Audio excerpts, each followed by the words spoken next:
Greetings, traveller. I need your help. What seems to be the problem? Wild boars are wreaking havoc around the village, destroying all of our crops. Pretty soon we will not have enough to harvest and starve. Will you help me get rid of these wild boars? I can make it worth your while.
Thank you, great traveller, for helping us get rid of those nasty wild boars. We now rest easy and never have to worry about starving to death.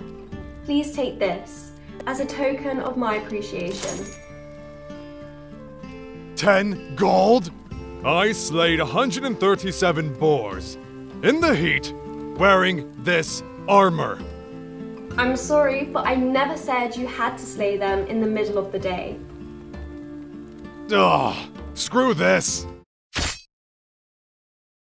Alright, so that's pretty much the end of the video, and I hope y'all liked it. Now, I've been working on this on and off, you know, because I'm in between moves right now. So I've been working on it on and off, and I just really wanted to see if I can make something like this, you know, like half gameplay and then half cinematics using motion capture and facial motion capture, everything that I have available, because I've been a long time gamer. I've played MMOs before, you know, WoW and stuff like that, and it's just always made me curious to see if I can create something similar to this. So what we'll do now is just kind of just talk about how I ended up creating this short here. So first things first, let's talk about characters. Now on the left side right here, this is an assassin girl with a metahuman head, and then for the male knight, this is an errant knight soldier body with a metahuman head. Now I ended up replacing the head because the original head that this character had, it didn't really have a lot of spark on the eye when I was lighting it. So I ended up go ahead and just make a custom meta with the custom body and then the metahuman head, which I've showed in a video in my channel quite a bit. So one of the cool things about Unreal Engine is that you really don't have to know a lot as far as creating games and creating cinematics. I had no idea at all how to create a game, but the good thing about Unreal is you can get a lot of stuff in the marketplace for your project, even just for fun like I'm doing right now. So for the assassin girl, I have the assassin girl right here. Now I was originally going to use Sparrow from the Paragon assets, but it just didn't work out. So every time I look in the marketplace to see if there's anything new, and this came up, made by Derry Pulaski. And what's cool about this is, and I'm going to make a video about this later hopefully, is that the way he has this assassin girl set up is that he has it so that you can remove the head pretty easily in Unreal Engine 5 or Unreal Engine 4. I've messaged him a couple of times and he actually was nice enough to give me a mid-poly of the model, even though the texture was still the same. He was really nice enough to give me the mid-poly after I purchased this model from him. So big thanks to him for letting me have this in mid-poly so you get a little bit more of quality out of that. And as you can see right here, it's pretty much modular because this is realistically for video games. Again, it is still a video game engine. All right, so the next character we're going to take a look at is the knight. And again, I got that from the marketplace. You know, I'm not really a model or anything like that. As you can see, this is pretty much everything I own right now, which is quite a bit. I mean, in the span of a year, I am getting a lot of assets from the marketplace, which is fine. So here is the knight errant. So this is the knight. Now, originally, I wanted him to be a dark knight, all right? But unfortunately, this guy is a little bit brighter than I really would like to. But what's good about this character is he is pretty close to pretty mid-poly-ish. I mean, if you look at this character, he looks pretty darn good, right? Now, obviously, he's still low poly, and, you know, the fur is still not all there, but it's a pretty good model, you know? So if I go to Shao Kahn, he's got a couple of good ones on here, and I think this is the first one that I have. I might actually take him up on this one as well, but I'm worried about the beard. But I ended up using that, and that is the body for the male character. So moving on, let's talk about the environment. Now, the environment is the environment you've seen plenty of times in my channel, and that is the medieval environment. Now, whenever this came out, I knew I wanted to make something in this because this environment is, first of all, absolutely free. Now, depending on your system, this might take you a long time to load up.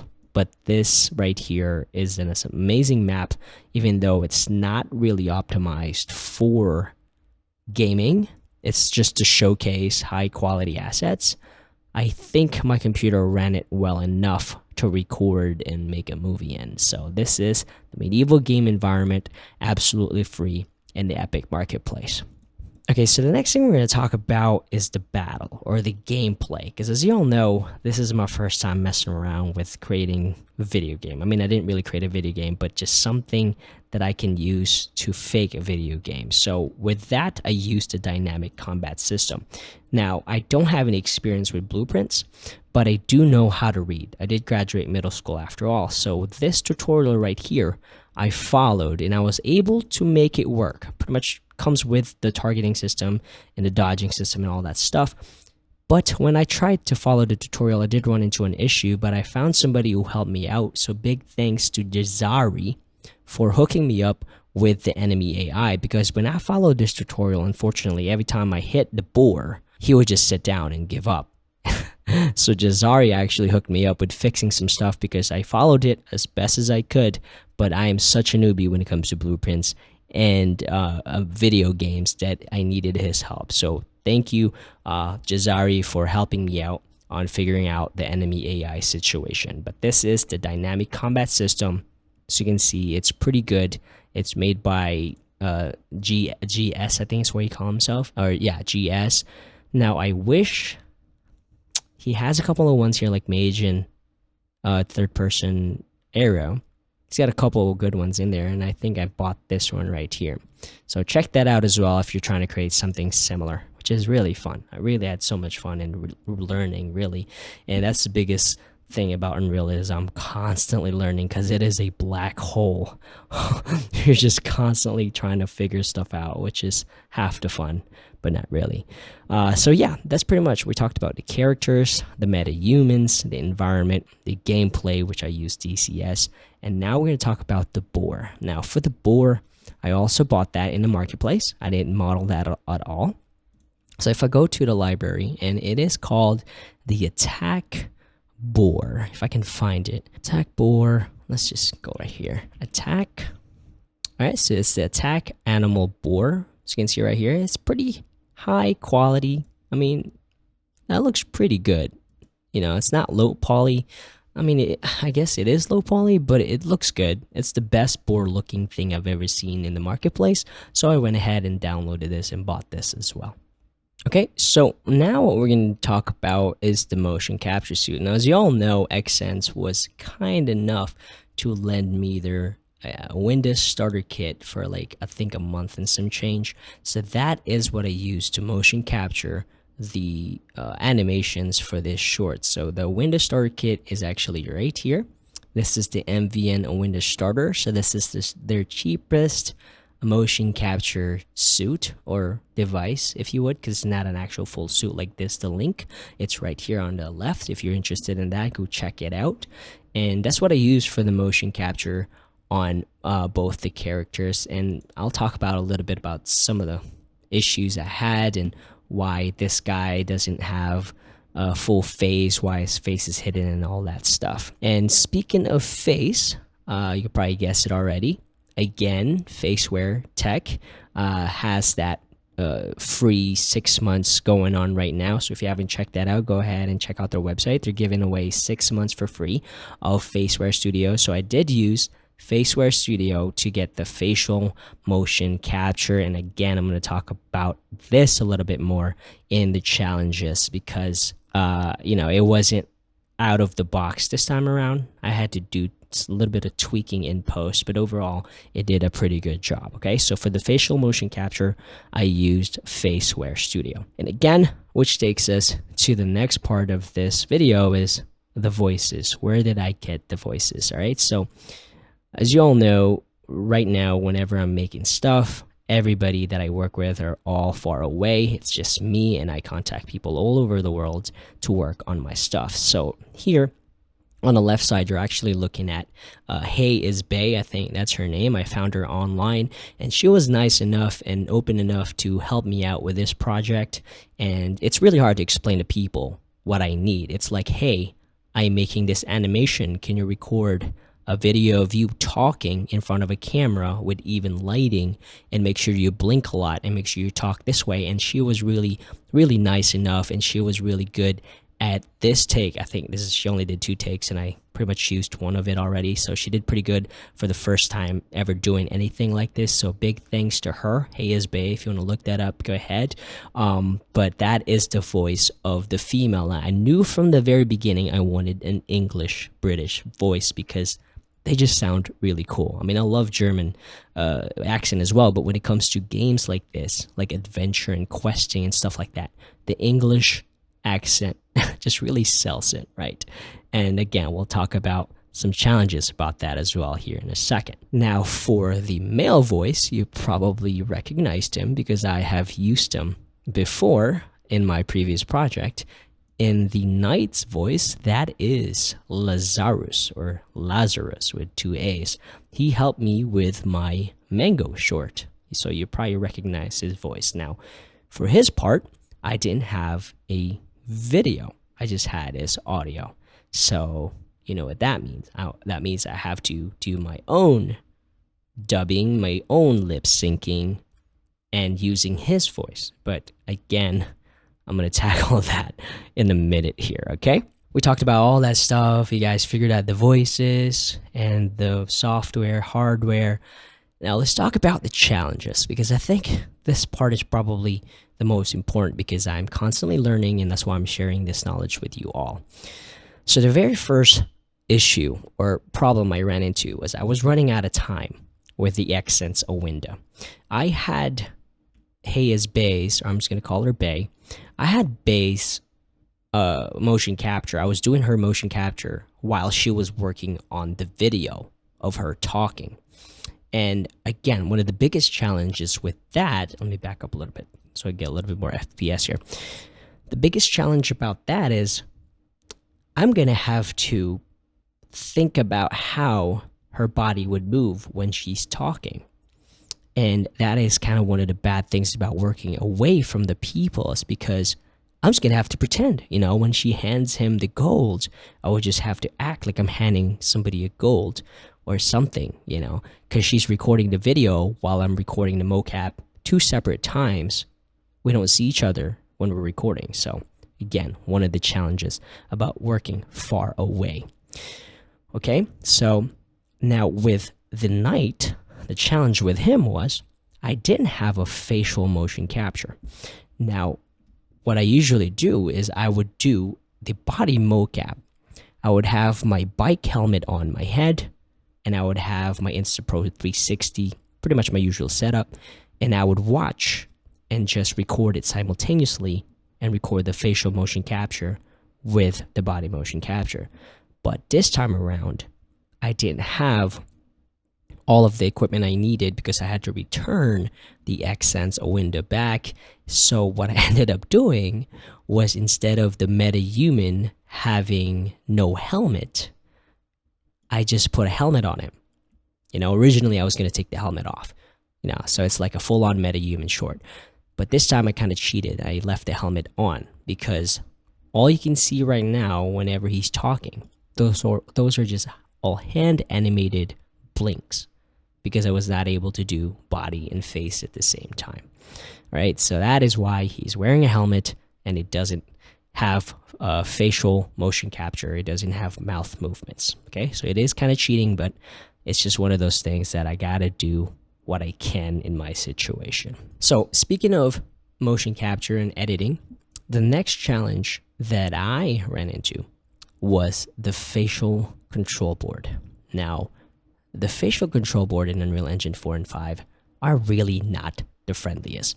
And like I mentioned earlier, in the very beginning, I wanted this to be a British accent because it sounds legit. But the problem with that is, and this is not Bay's fault at all right? So the problem with that is, the way she talked, there is some stuff in there that the faceware just couldn't capture all the way. Like when she says all, all boars. For those type of tweaks, I had to rely on Unreal Engine 4's animation control, the control board. And it is a pain right now. So I'm going to show you. I'm going to show the manipulator here. This right here, trying to clean up motion capture, facial motion capture using this control board was such a pain. I mean, selecting it alone was a huge pain in the butt. So keyframing and fixing facial animation right now in Unreal Engine 4 and 5 is so difficult.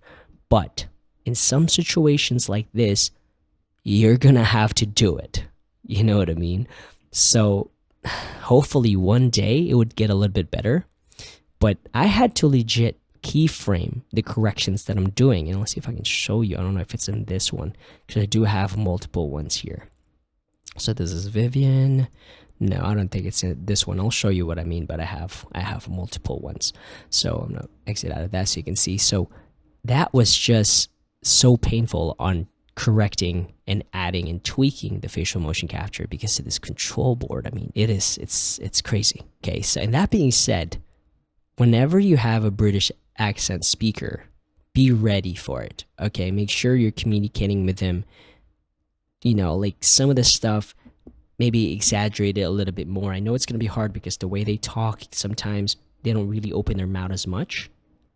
That's why I had to correct and make her mouth open a little bit more in here in Unreal Engine. But yeah, just communicate that. And this is my first time working with a British accent speaker for facial motion capture, so this is definitely a learning experience. So yeah, that's that. Now we'll move on to rendering now. Usually I use the MRQ when I render my shorts, but this particular map, this particular project, I was not able to do that because for some reason whenever I used movie render Q, I was getting really terrible noise. I would compare it to like shooting at ISO 3200. This is rendered from the MRQ, and I was not able to get rid of that noise. So I had to render the project, let me go back, using the render this movie to a PNG sequence, and that is how I did it. So MRQ is broken on this one, so I had to use the sequencer. So the next thing we're going to talk about is another challenge that I have is working with different people from different parts of the world using different equipment. Working with their audio really sucked because their audio sounded different. Like Bay had her own mic and then Lazarus had his own mic. So you can tell the difference between audio quality between the two. Now, this is not their fault. It is just the nature of the beast of working from home away from other people. And then lastly, the biggest challenge is Unreal Engine 5 just not really stable at the moment. Like I have made a video before when I first made my short, the mango short. It crashed a lot, and this is the same thing. Same story here. Crashed quite a bit, and as you can see in my content browser here, I have a backup pretty much of the same sequencer all the way to 9, I think. Yeah. So that's just one of those things that it's pretty painful to work here, but again, it is just a beta phase, so we're just gonna have to be patient with it, because technically we're just beta testers, you know, so we just gotta know that we're just testing this for Epic pretty much. But I'm still having a lot of fun, even though it is a little bit painful when it comes to crashes and all that stuff. So I know that was a really long video, but I'm actually just documenting all this, because maybe down the road somewhere I'm probably gonna end up watching my own videos just to see if I remember fixing something or how I did a project or something like that. But this is definitely something that I have never done before, mixing gameplay with cinematics, with motion capture, with facial motion capture, working away from people from different parts of the world. Bay is from United Kingdom. I think Lazarus is from the United States. I'm from the United States. So it's cool, but it definitely comes with challenges. All right, if you all have any questions, let me know. And like always, I will see you guys later.